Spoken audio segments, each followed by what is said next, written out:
Muted. From the Partnership for Learning in Ready, Washington, we will begin today's media roundtable on pathways to college and career readiness. We've done several of these webinars in the past, and hopefully this will be a learning experience and build some knowledge for folks around the state on some of the great things we have happening in our state. Let me forward the slide here.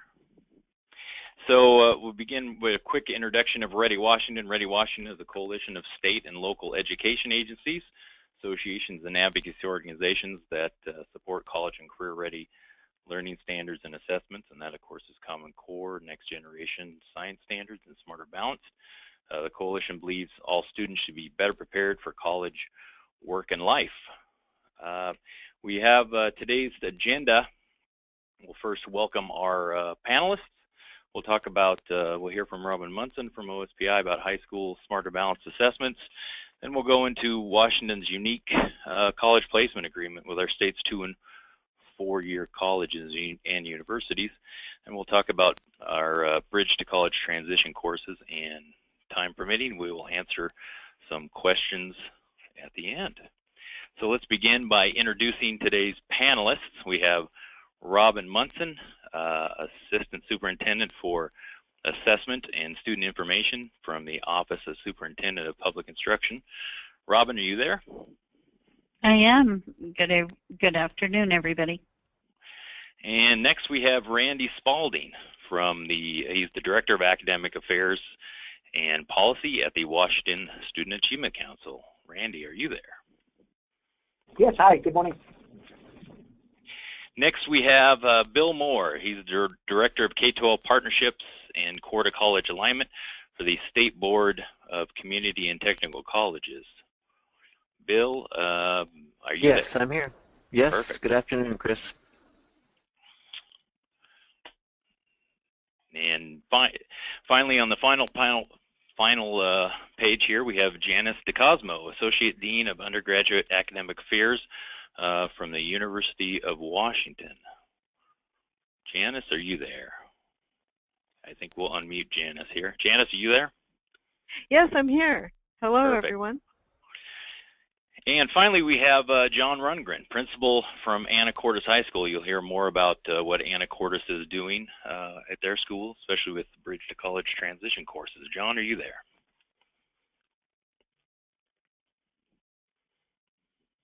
I know he is. I just talked to him. Can you hear me now, Chris? I'm here. Yep, perfect. We can hear you now. Thank you. Great. Good morning, everyone.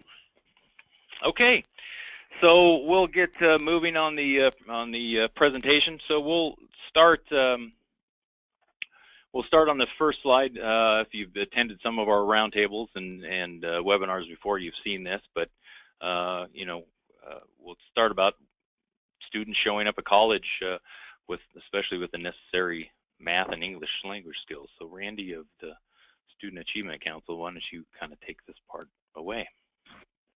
Yeah, hi. College readiness is really a critical element, and it's something we've been working on for quite a long time. We have nearly 2/3 of our high school graduates go on to college directly from high school, and we see most of those students go on to a public institution in Washington, and a large share to the community college system. Those students who are moving on are not as successful at getting into and through college level work initially out of high school, particularly in English and math, as we'd like to see. And so we've been talking over the years and working on a number of initiatives to try to improve that, and we have seen some improvement. But even with that improvement, we see about 54% of the students who go from high school onto community college are in either remedial English or pre-college English or math or both. And at the 4-year colleges, we have a smaller number, about 7% are in a pre-college course. And as I said, we have seen improvement, and this is a reflection of a lot of the work we've done over the years, and I think increasing the standards as we move to Common Core, and additional math credits in high school. All those things help move the ball forward towards this goal. Janice from the University of Washington, anything to add on that from the four-year college perspective? Well, I would say that this is an area that faculty have long, bemoaned. Students coming not quite ready for the, rigorous math and English classes in college. But we're already seeing, as Randy mentioned, we're already seeing improvement, and particularly in math, I think the extra encouragement to take that senior level math course and implementing the Common Core standards, I think is already showing some results and will continue to improve. Thanks for that. And the next slide you're seeing is from a March 2013 Washington Roundtable Boston Consulting Group report. That I think many of these numbers will be updated later this year. But this is kind of a economic snapshot of what's happening in our state. So by 2017, it's projected there's 50,000 unfilled jobs for highly skilled workers in our state. Percentage of new jobs created in Washington are STEM and healthcare. That's 80%. That's pretty high, and you see where the skills are needed. And by 2018, 70% of the jobs in Washington will require a college degree or certificate. So certainly the days of just a high school diploma, it'll be hard to get a family wage job with just that, without some type of post-secondary certificate or degree. So one way we measure college and career readiness is through our assessment system, and that we'll turn it over to Robin Munson of OSPI to kind of talk about what's happening with Smarter Balanced Assessments. Robin? Thank you, Chris. So these new learning standards that were adopted in Washington's public schools are now being measured in English, language arts, and math through brand new assessments that we first used last spring. These assessments are called the Smarter Balanced Assessments, and they measure college and career readiness. They are given in both math and English language arts in grades 3, 4, 5, 6, 7, and 8, and in high school. In grades 3 through 8, last spring we had essentially everybody participating. We had about 95% participation. That wasn't true in the high school, which we'll speak about on the next slide.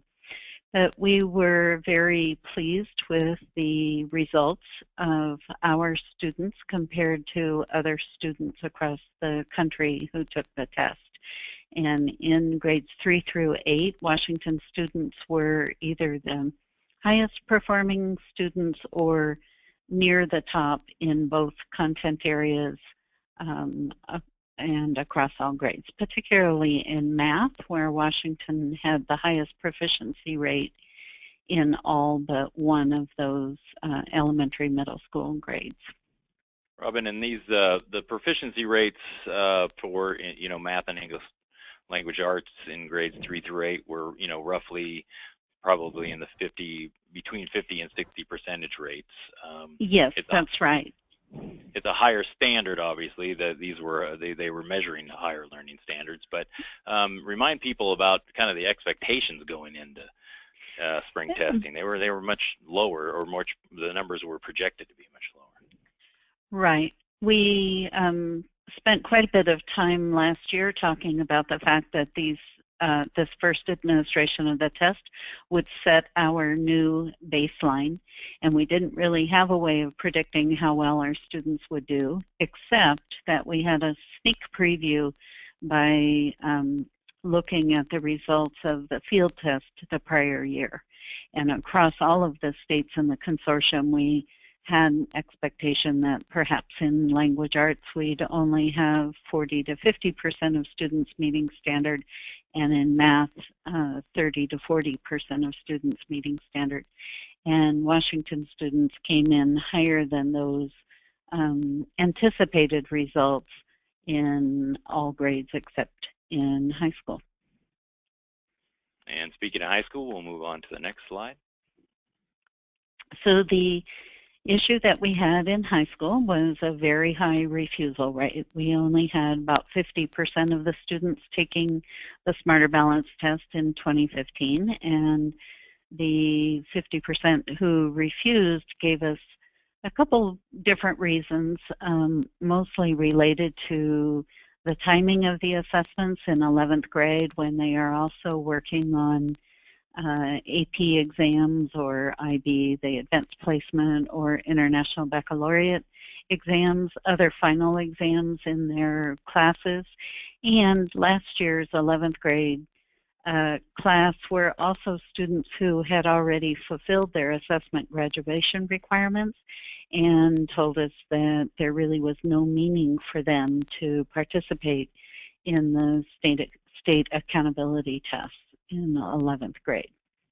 So we saw my organization, hand, I was just going to say real quick, my organization, Partnership for Learning, did some extensive polling and focus group research, including 3 student focus groups in late 2015, and we really saw how the value of assessments and why students take assessments and what they're for and what they're used for really isn't communicated, to the students, and that was probably one of the issues, and that we'll talk about later on, especially our college placement agreement and other things. But go ahead, Robin, next point. So in our state, we also have high school graduation requirements, which meant that we gave 10th graders last spring access to the Smarter Balanced English Language Arts test, in addition to requiring that 11th graders took it. In 10th grade, we did have full participation. I believe that participation was in the 97% range.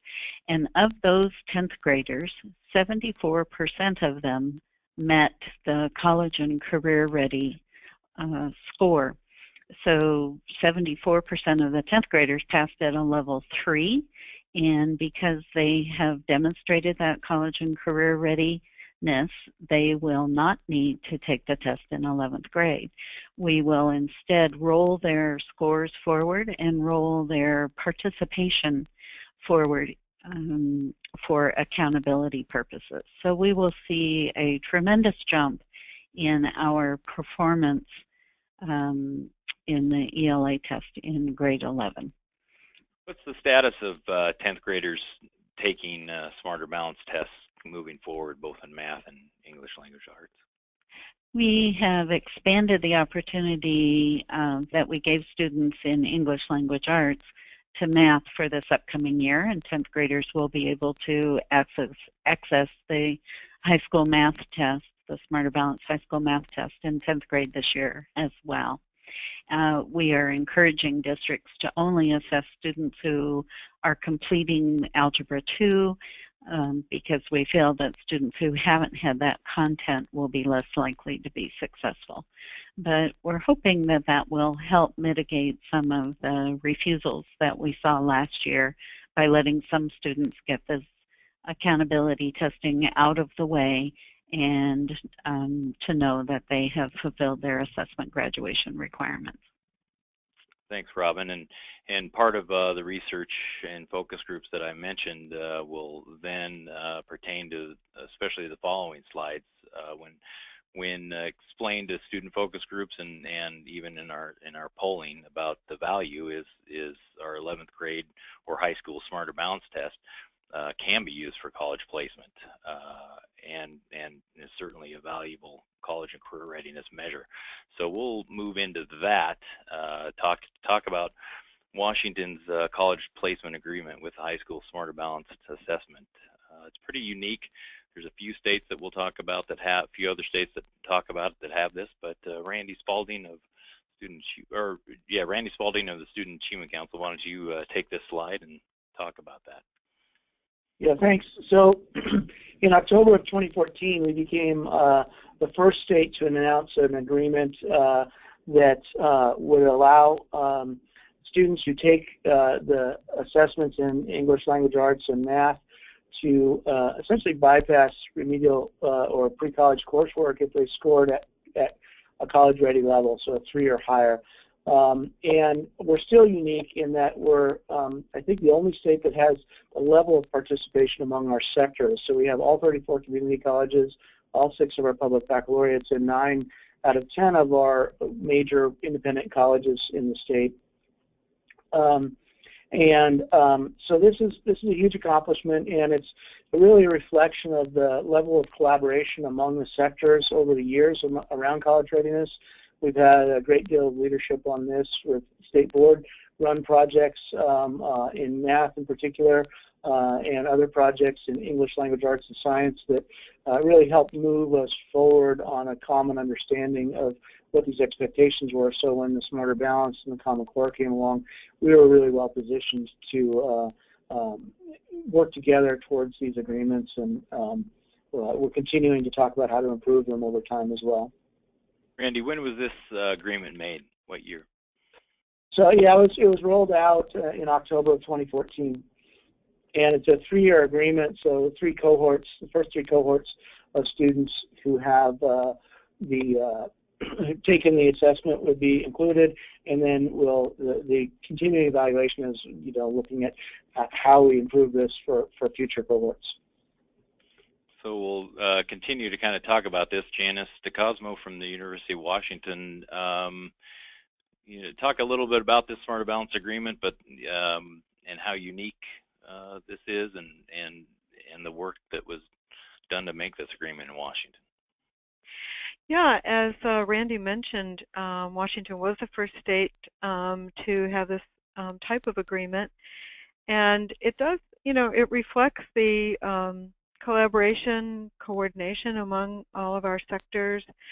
I think a lot of people came together, worked hard to get us here, both at the faculty level as well as the leadership and administrative level.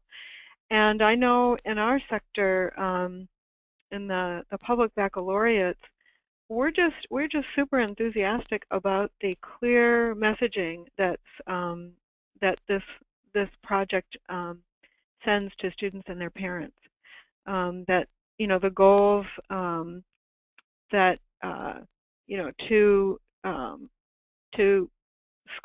to meet the scores standards on the Smarter Balance test, and to continue to take their math and language arts courses in senior year.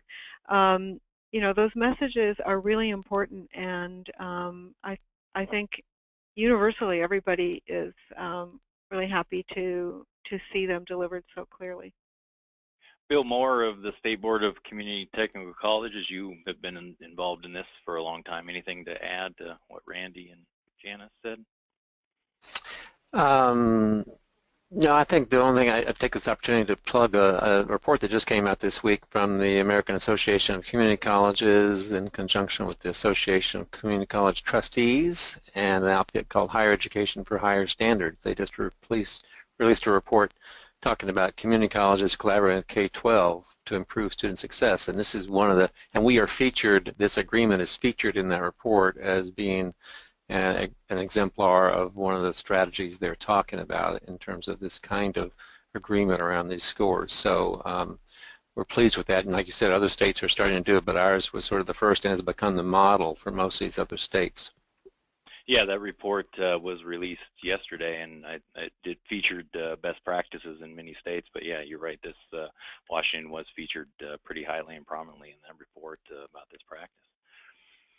So, Janice, you want to continue kind of with what happens with a Smarter Balance test? And we'll just say an 11th grader takes the test, and what happens if they score a level 3 or 4? What's that? Talk about the agreement with higher ed. Sure. Well, all of the institutions have agreed that when students take the exam with a 3 or a 4 minimum score, that they can skip the remedial courses and go right into entry-level college courses. And again, this, I would say that this took a little bit of a leap of faith in the sense that the Smarter Balance test was brand new, and we didn't have a lot of, nobody had much experience with it. little bit of testing, pre-testing, but people really believe in this set of standards, I think, and wanting to make some very, very clear standards and guidelines for students and their parents. So there's a lot of enthusiasm for it. The second bullet, so students need to score a 3 or 4 when they take the test, and then they also need, the second bullet's really important, to take the appropriate level senior year English and math coursework. So don't rest on your laurels, don't just goof off senior year. We want to see students continue, to gain some confidence with the score, but also to continue preparing for college. And then to enroll in college, immediately after high school graduation is also important, so that those scores are still relevant. There's a whole year in between junior, when they take the exam junior year, and then when they do enroll, we don't want there to be more time than that in terms of having the scores be relevant to the student's knowledge. So it's all those 3 elements, I think, are really important, but of course what everyone's going to focus on is the exam score. And I would say, one thing that we like about the test as well, the Smarter Balance test, it's free to students. So it's not like an exam that they have to pay an extra fee to take. It's free to the students, and they can test their college readiness and get that feedback. So the student can essentially, instead of an AccuPlacer test where you have to pay money for college placement, Smarter Balanced, if you score a level 3 or 4 and do the appropriate math and English language courses, you can use that as a free college placement exam. Absolutely. John Rundgren, Anacortes High School principal, do you have, from your perspective as a high school principal, what do you think of an agreement like this, and do your students, parents, teachers see the value in this? So to add on to what Janice said, I certainly see this as an opportunity which led to an increase in opportunities and access for our students and their families, while saving them dollars down the road. So certainly a wise and educated decision on the part of many to create opportunities and access for our students, which is never a bad thing.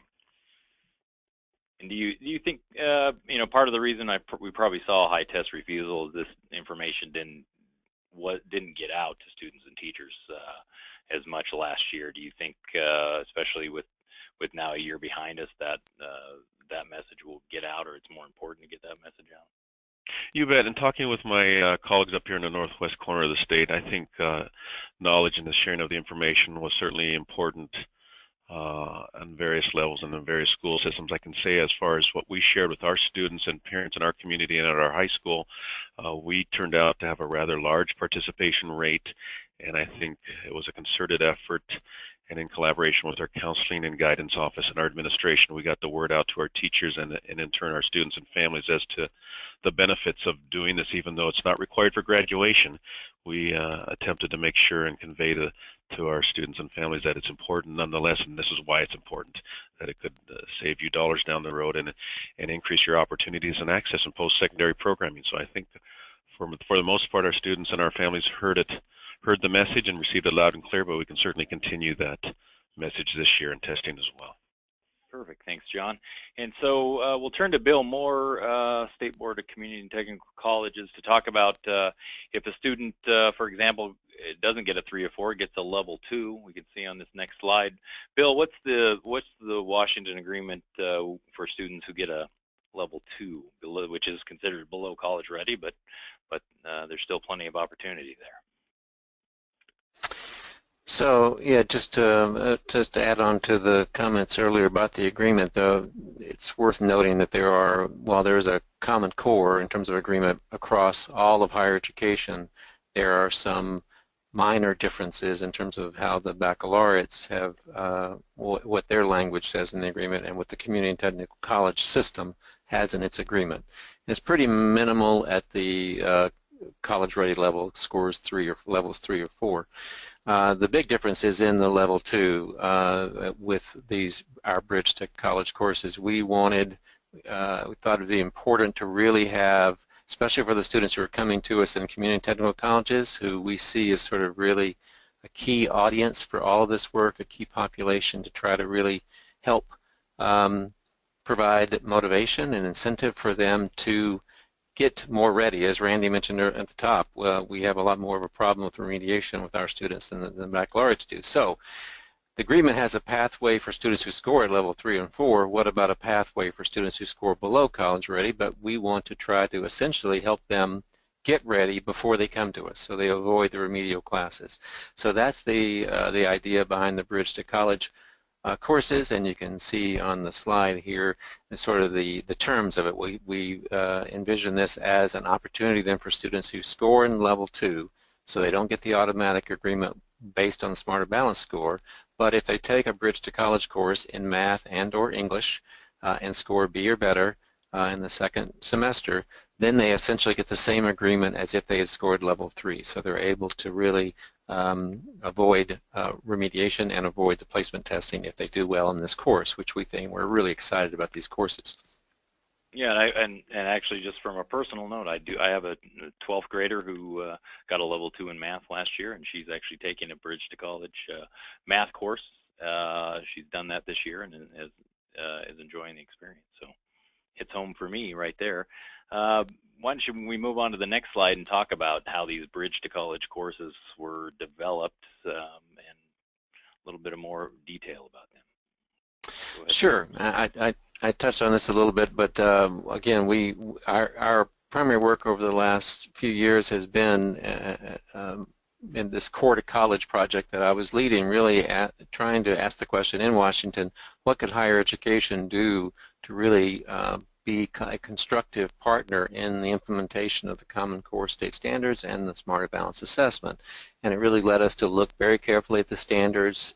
As Janice said, is a bit of a leap of faith, but we also had lots of faculty and higher educators looking at the standards, looking at the assessments and that kind of stuff. So and again, it was around this issue of what are the pathways for students while they're in high school. So that led us to this idea about the transition courses. It's being done. There are other states around the country who have transition courses in the senior year, and but I think ours is unique in some specific ways. But it becomes a very powerful partnership between Superintendent's office and particularly my agency, because this is part of our agreement. We've certainly included, however, baccalaureate faculty in the process, and funded thanks to College Park, Washington. It gave us a very generous grant to really allow us to implement these courses. So we piloted them as part of our Core to College project, and now this current year is our first full year of implementation, thanks to College Park, Washington. And we have, as the slide notes, 116 high schools with 210 teachers across the state currently offering these courses that have been designed by faculty, higher ed faculty, and high school teachers. Well, that's a great transition to our next slide, and one of those high schools that is actually participating has both English and Math Bridge to College courses this year is Anacortes, the original Seahawks in our state, Anacortes High School. You can see on the slide their enrollment, 740 students, graduation rate last year, very high. John, why don't you tell us a little bit about your high school and why you decided to start those, to implement the Bridge to College courses in your high school? Sure, Chris, thanks. So again, we have about 750 students, 750 students. Last year graduated about 96% of those in the cohort, and take great pride in that. I think when I was approached by our English teacher, one of my English teachers, I'm going to say our AP senior English teacher and my curriculum director, an ongoing conversation that we've had for the past couple of years is we seem to be doing well on the high end, if you will, providing those opportunities, and on the lower end for some of our struggling kids, but what are we doing for our kids in the middle? And that's been an ongoing conversation with my staff here since I've been principal the last 4 or 5 years. And we looked at our mission statement for our high school, and the district is to prepare our students to become college and career ready.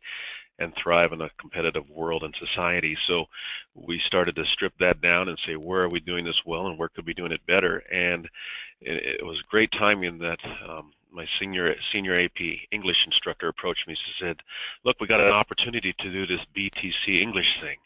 And so we talked about it a little bit more with our curriculum director, and we soon discovered that this was sort of a missing link, if you will, for a lot of our students who aren't necessarily going into a 4-year but looking for 2-year opportunities, technical certification opportunities, which we need to do a lot better job at, I think, in our system statewide.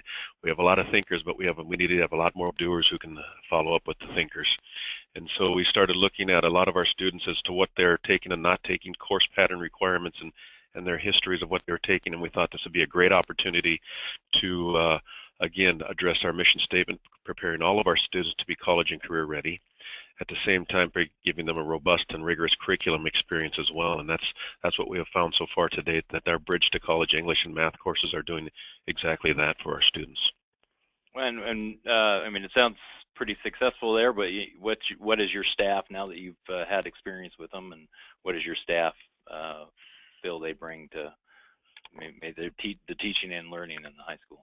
You bet. I think with any program, with any class, the teacher is the one that makes the difference, and it's important. I think a caveat I'd add up front is that you want to get the right people, not only on the bus, but the right people in the classroom. For those who may or may not be familiar with AVID program, my 2 Bridge to College instructors have certainly adopted not only the philosophy, but the mentality that they're going to make sure these kids are going to be college and career ready. And a case in point, my Bridge to College English instructor took a busload of students up to Bellingham Technical College today, where they could see where some of their work is going to be applied in programs post-secondary. So again, you got to have the teachers buy in, if you will, and commit to preparing their students for the rigors of post-secondary programs. So, so far so good, and the feedback from the teachers as far as what they're doing, my math and English instructor, has been very positive since the inception. Thanks, John. Bill, you want to talk a little bit about who should take these Bridge to College courses? Sure, Chris. So I think John made a very good point. I just want to reiterate that I really do think that this is, I think the primary audience for it are these students in the middle. I mean, they are students who, with just a little bit of help, could be ready to go to college, and we all know that that's a really critical thing for those students these days in terms of their long-term prospects in their lives and their careers. So I think that's one thing we wanted to try to do with this whole effort, is really to create an opportunity for those students, many of whom do come, I think, to the community and technical colleges. So, so technically speaking, this is, we targeted and designed it for those students in the level 2 range. So it's, they aren't students who were way below, so because we wanted to make sure it was something that students could, in a year, get to these rigorous standards, because these are not remedial courses in any way. They are challenging, essentially college prep courses. They weren't getting, to address the standards, the outcomes that college faculty need in English and math entry courses. So, so that's why we designed them for level 2, and the level 2 students are the students who, if they score on the balance, have a level 2 in the Smarter Balance and get a B in the second semester of the course, they get the placement agreement. That said, it really is a very robust course experience, and a really interesting course for any student who is interested in really and motivated to improve their skills. So if they want to go to college for whatever reason, maybe they opted out, they don't have the score, maybe they're down at level 1 but really close to, and there's the counselor and teachers and the school decides they really have the motivation to make it, it's fine for them to be in the class. So it's broader than just students who score level 2, but the students in level 2 are the ones who are eligible for the automatic statewide placement agreement. The next slide, I think it's a quote, Bill, you pulled out, and we thought it was great, and probably backs up kind of what John talked about, the teacher, but this is the teacher from Meade High School in Spokane, just talked about Bridge to College course. The Bridge class has changed the way I teach. After teaching 31 years, I had come to be stuck in a rut of just doing direct instruction. This class has made me a better teacher. The questioning strategies applied to each lesson inspire students to be in charge of their own learning and engagement in class. They are constantly challenging one another in their table groups to be better at what they do. They leave class more positive and upbeat, saying they really like math now. Bill, you kind of said you've received similar quotes from teachers around the state. Is that correct?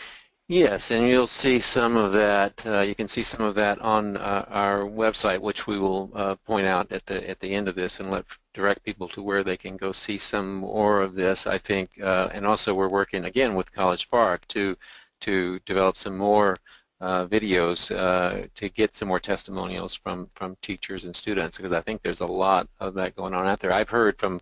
Actually, I've met with a group of principals, and a couple of them told me that one of the things that I find most compelling is that it's not just the individual teachers, the influence on the individual teachers, it's also the whole department. So that the math department in several cases are having very different conversations teacher to teacher. I think it's having that kind of influence as well, which to me is really exciting. We'll move on to just talk real quick. We have the next couple slides about kind of the Bridge to College, the project itself, and its foundations and how it works. Bill, you want to kind of quickly cover these two slides?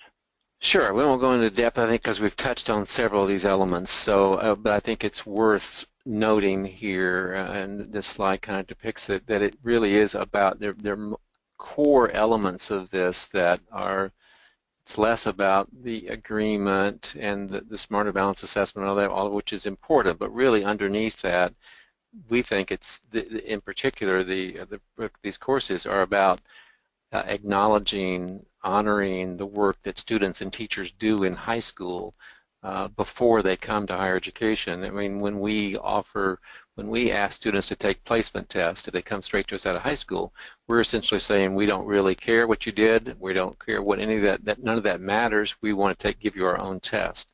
And we think it's important, if this is an opportunity, and we're really trying to move away from that of just having a single test, a placement test, to sort of make that decision. So this recognizes and pushes them to do more work while they're in high school.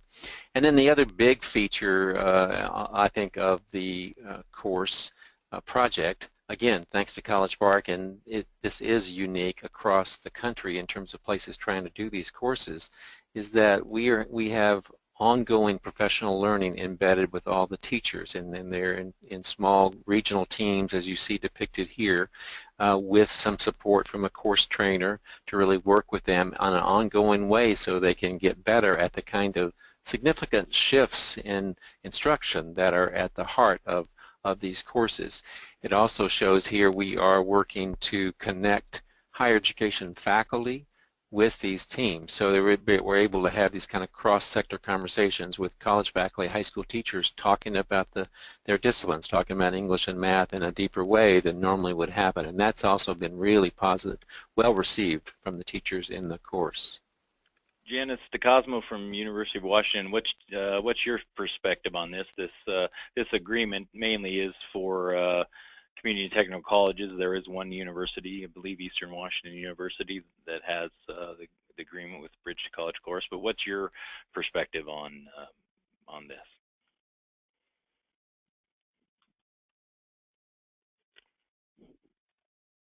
Do we have you still, Janice? Oh, sorry. I had mine muted, but yeah, particularly from the University of Washington, we're the beneficiaries, really, of all of this incredible work, because the students who work with at the community and technical colleges take the bridge courses in their high schools, get their 2-year degrees, and they come as transfer students to the university and do really well. And I think the quote, the student who gets into the bridge course and then says, gee, I like math after all, that is what we're after. That's what we're going for, that spark. So I think we're really enthusiastic about this pathway as well, and even though we're not directly involved in it at the university, we certainly do benefit from it. Thanks. So coming up, again, the statistic, I think 116 Bridge to College courses are in 116 high schools this year. It will expand next year. Bill, you want to kind of talk about what's coming up? I think schools can apply as of right now, right, for next year? Yeah. So the next slide, you'll see a kind of a web page. We'll direct people. There's a place where districts can go to sign up and register to offer the courses. And we are looking, as it says here, we can support, thanks to College Park, up to 300 new teachers, we think. So we are actively recruiting districts and high schools right now. That opened in early January, and that process runs through March. So we are hoping that we can, ramp up our marketing and promotion. We are probably, I think the last count, we're maybe 75 districts, I think, that have open applications, but we are open registrations, but we are certainly looking for more. So we are actively recruiting for another cohort next year to new teachers to offer the courses. And current and new, right? Current high schools. Yeah, so current district, right? Exactly. They're going to continue, and they won't have to go. They won't be. They're not going to be funded to sort of go to the trainings that the teachers have to go to in the first cohort. But continuing teachers will be able and eligible to participate in some of those trainings, and so we can have some connection between the current cohort and the new cohort of teachers. John Rungan, Anacortes High School. What would you and your staff say about to districts or schools that might want to sign up for this and might want to look into it? I guess my encouragement would be to certainly pursue this as a viable option for many of your students. We're certainly planning on continuing to offer the program this coming school year to our juniors and seniors. We're looking at different ways of implementing some things within the program.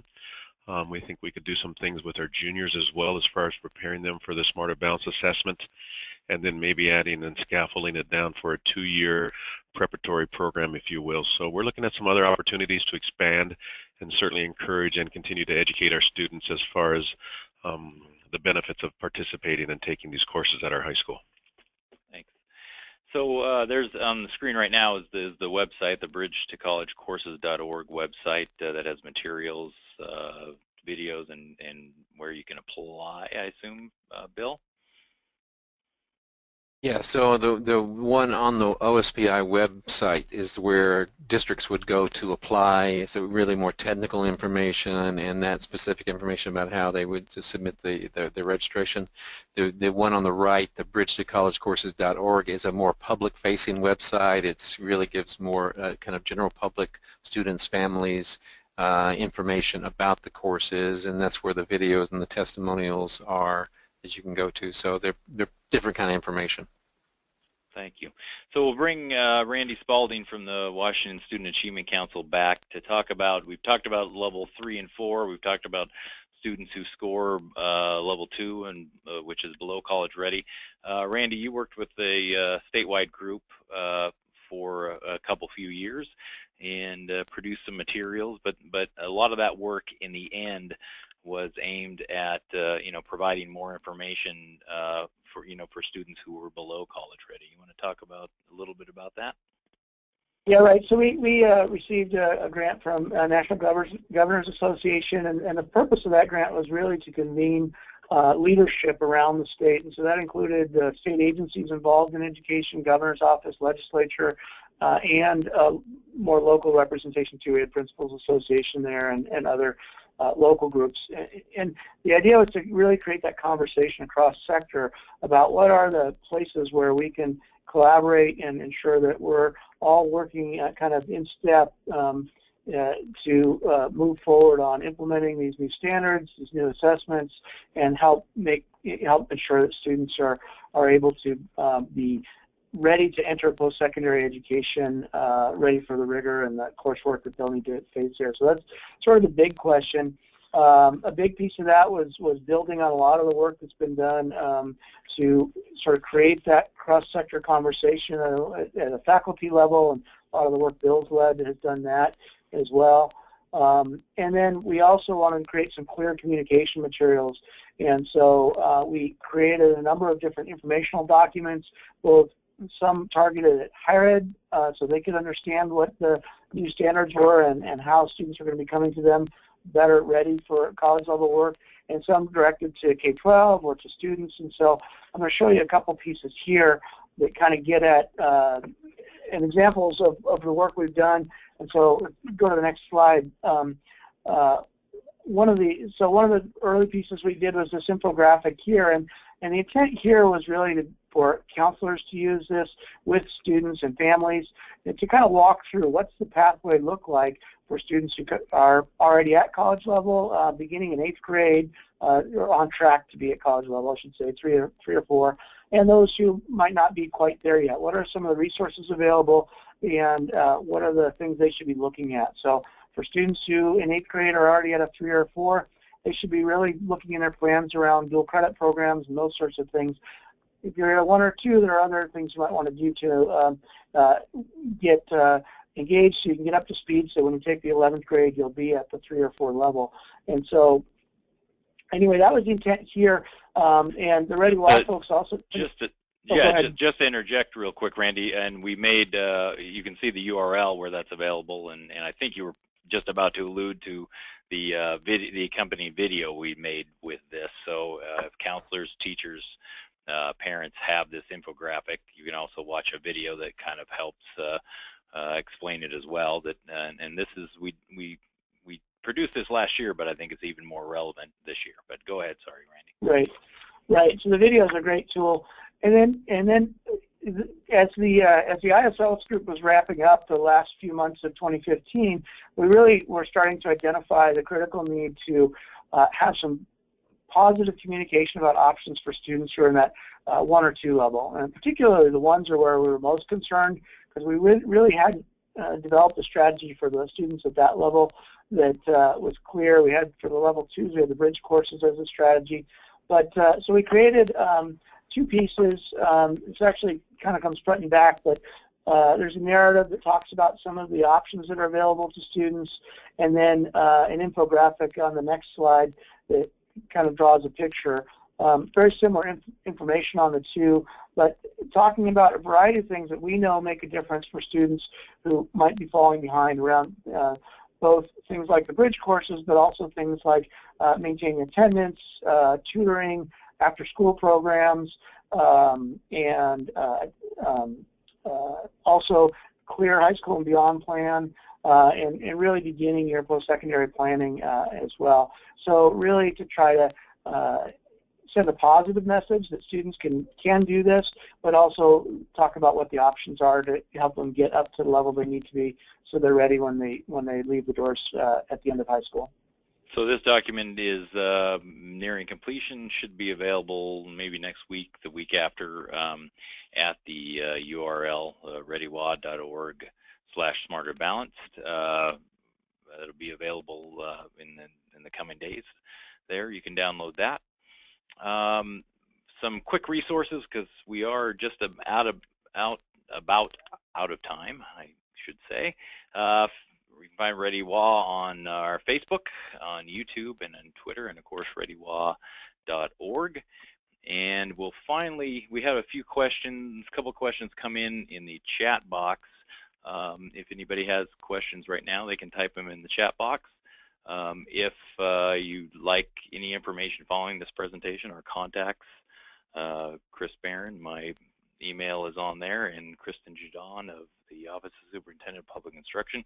You can reach out to them, and we will make sure and get your questions answered. A couple questions, maybe Robin Munson come in on this one. How do Smarter Balanced scores help families, students, and teachers?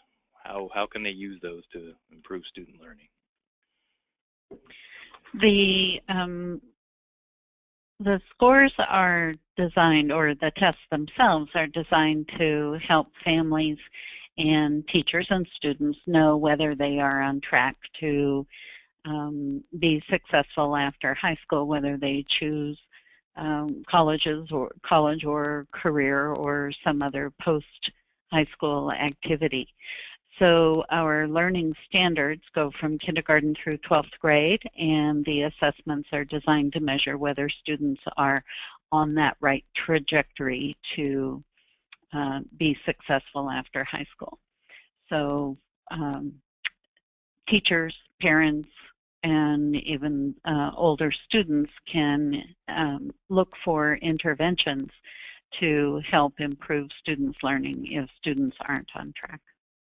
Another question that came in, Robin, what happens if a student doesn't take the Smarter Balanced assessment? So we're talking high school here. Obviously in math it's not a graduation requirement yet, but in English for the class of 2018 it is a graduation requirement. What happens if a student in high school? Actually the ELA test is a graduation requirement for all students who are graduating now, so class of 2016, 17, 18, etc. So students who aren't able to demonstrate proficiency on the test or one of the test alternatives cannot earn a high school diploma under current state law.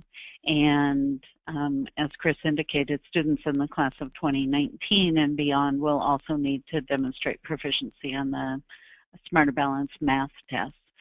So that's the biggest implication for students who don't take the test or aren't able to demonstrate their proficiency. If a student scores below a 3 on the Smarter Balance, are they still able to go to college is another question. That can be, anybody answers that one. Well, so yes, absolutely. I mean, I think one of the things that sort of gets lost a little bit is that, you know, for the community and technical colleges, we are open admissions institutions. So this is really not about whether students are admissible in a kind of a absolute sense to college. We absolutely would love to have all students, and we have a lot of pre-college, you know, quote-unquote remedial courses for students who need to be, who come to us without those skills and need to get those skills to be college level. What we're trying to do is really get as many students as possible while they're in high school to have those skills so that they can be successful in those college level courses without having to take the pre-college courses when they come to us and costing more money and more time in higher education to get up to the college level. So that's the point of this. It's not about not being admissible. Sure, and very important to note too, Smarter Balanced is one measure. It's an important measure of college and career readiness, but one measure, obviously. Janice could verify this, that the colleges, universities look at all parts of a student's transcript, and that would just be one section. But students obviously come to apply to colleges or and universities with a certain portfolio.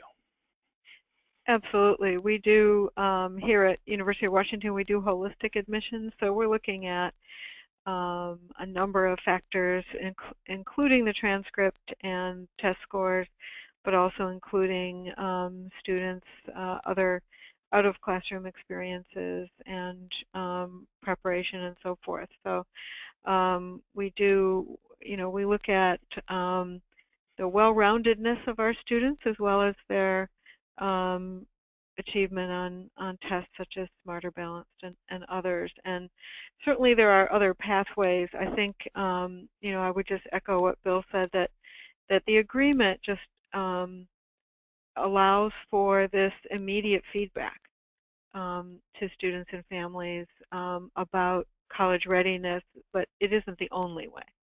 Perfect. We'll end with John Rundgren, Anacortes High School principal. We'll just end with you real quick. Always give the educator the final word. You guys are doing the work in the field. So how do you talk to your students about being prepared for college and what they need to do? Well, as a school district, we are starting that conversation very early on, later elementary years with parents and students, and having worked at the various levels, it's a message that I believe can't start too soon. As they enter our middle school system, our counselors and administrators are working with them and developing high school and beyond plans and being very intentional intentional with conversations and planning activities to ensure that our students are not only entering college but entering high school with a leg up, if you will, and ready and have an understanding about not only what assessments are required and why the assessments are important, but course selection. And we certainly strive to maintain a balance. You can become myopic, if you will, and very focused in on that, but we try to balance that conversation with a well-rounded experience at high school, including the fine arts and the very important CTE programming that we offer here. So it's a conversation that we have often and ongoing, and our students hear it until they graduate and cross the stage in June, and we do our best to, again, to prepare our students to become college and career ready. Thank you very much. I'd like to thank everybody for attending this. I'd like to particularly thank our panel, Robin Munson of OSPI, Randy Spalding of the Washington Student Achievement Council, Bill Moore of the State Board of Community and Technical Colleges, Janice DeCosmo of the University of Washington, and John Rundgren of Anacortes High School. So thank you again, everybody, and have a good day.